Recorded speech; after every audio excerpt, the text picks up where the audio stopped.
my Sony Kit 4 wedding photography on this video right now. I'm on my way to wedding. And welcome to You Are My Sunshine, where the sign's not lit up today, but Paul Rudd is always just under this video layer.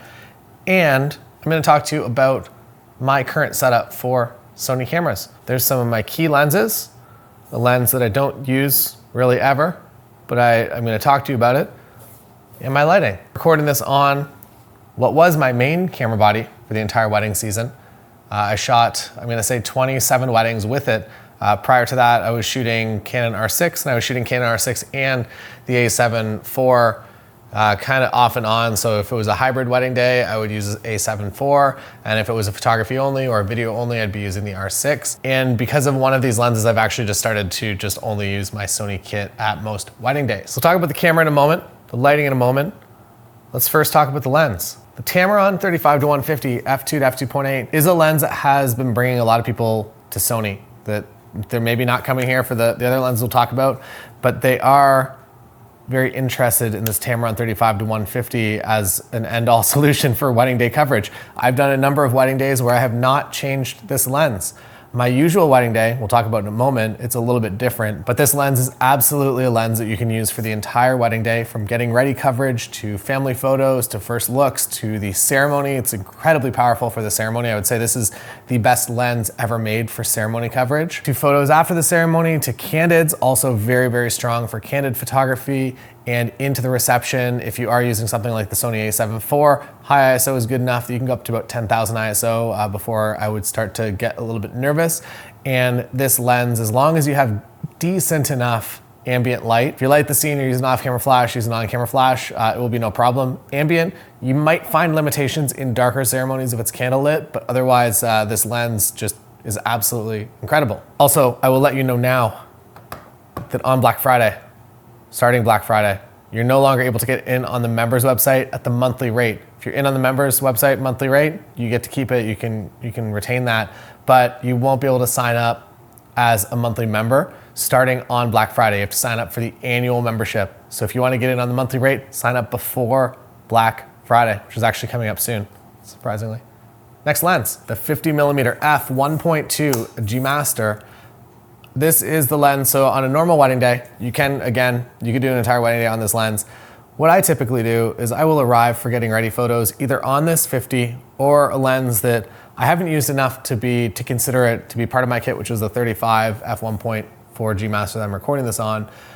I would consider this to be my more go-to lens that I arrive with this 50. I shoot the getting ready coverage. I will shoot couples photos. I will typically shoot up until the ceremony when I switch to this lens, and I absolutely love the feeling the images get from this lens. They're just incredible. So this or any of the G Masters, depending on what your focal length preference is. Mine used to be 85 for a very, very long time. I still love the look of an 85. I've just discovered over the past couple of years that maybe hotel rooms are getting smaller, or I'm just ending up in spaces that are a little bit tighter. So 50 is wide enough for me to get through most situations, and I rarely have to switch to a 35. I will typically leave the 35 at home because I have the 35 in this. If I need to switch to a 35, I'm typically going to this rather than this 35 G Master, which is probably, outside of wedding photography, probably my favorite lens for the entire system. So 50mm f1.2 G Master.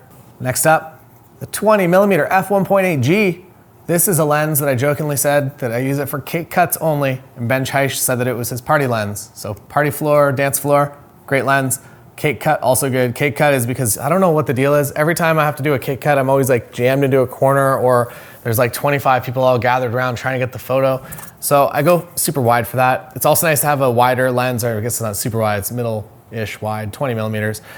It's also very nice to have. 35 is probably going to be fine for every single wedding day that you find yourself in, but there will be every now and then a group shot during the ceremony or something strange. It just pops out of nowhere, and the officiant's like, and now we're all gonna look at Taylor for a group photo before I pronounce the couple married. And then everyone stares at me and I'm like, oh, okay, I didn't know this was coming, and then throw on the 20 and I can get the shot. I would say most wedding days, you don't find yourself in that situation. 35 is fine. This 20 though is just very nice to have in my bag. Outside of weddings, I tend to film a lot on this as well. This is usually a go-to lens for film making or YouTube content or just video production for commercial clients. Next up, we have the 24-70 And if you're just getting started in wedding photography, you might think that the 24-70 or even the 35-150 might be the answer to all of your problems, that that's the only lens you need. And realistically it is. I don't love shooting on a 24-70 all day, even though this is the G Master version 2 and it's incredible. I would prefer, rather than being on a 24-70 and having all of that zoom range, I would prefer to have the shallow depth of field of this 50 1.2. So I would prefer this, even though you get a little bit less versatility. The images I feel like are worth going this direction. This is all from just my perspective. This isn't, I don't control all things wedding, that I'm not right or wrong with this opinion. If it's for you, awesome. If not, that's totally fine as well. 24-70 is an incredible tool. I personally just don't find myself using it too often. Next up, camera bodies. Sony A7IV was my main Sony body for the entire wedding season.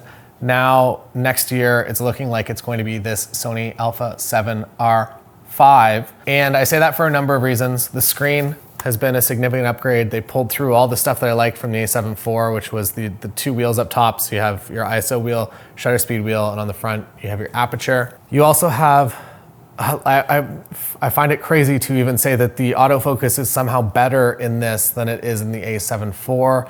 The AI chip that they put in this is really incredible. It understands humans on an entirely new level, and for wedding photographers shooting, I don't know, like getting ready photos, if you're sometimes at weird angles, it understands what you're trying to do pretty much all of the time, whereas I did find some limitations every now and then. I had to do a touch override with other Sony products. The image quality that also comes off of this camera is incredible.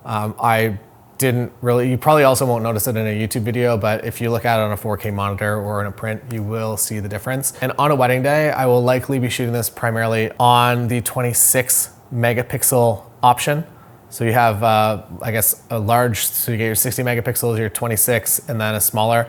I'll be shooting on the middle size for most wedding days, unless I find myself if I see myself in a scene where it's like, this is gonna be the photo that they're gonna make really big, or it's something that I know I'm going to have to crop a lot. At that point, I'll flip over to 60, but most of the wedding day, I'm going to be pretty happy to be at 26 megapixels. But the autofocus upgrades, the screen, and just the general, it feels more responsive, is the reason that I think that this will be my main camera for next year. Moving over into lighting, I have two lights. So I'm doing hybrid photo video coverage. I bring the StellaPro, actually I bring them both regardless, but I will be more on the StellaPro Reflex S, which is a continuous light. It is incredibly bright and it will light up any room. We'll do a little demo here. Probably should have done this at the beginning and use this thing to light the entire scene, because I feel like the shadow would fall off. We're daylight here with the outside world, and variable clouds make it a little challenging sometimes. So this goes all the way up to 6,000 lumens if it is just on battery power. And as you can see, it's just made my scene a lot nicer. That's fine. That's a lot nicer.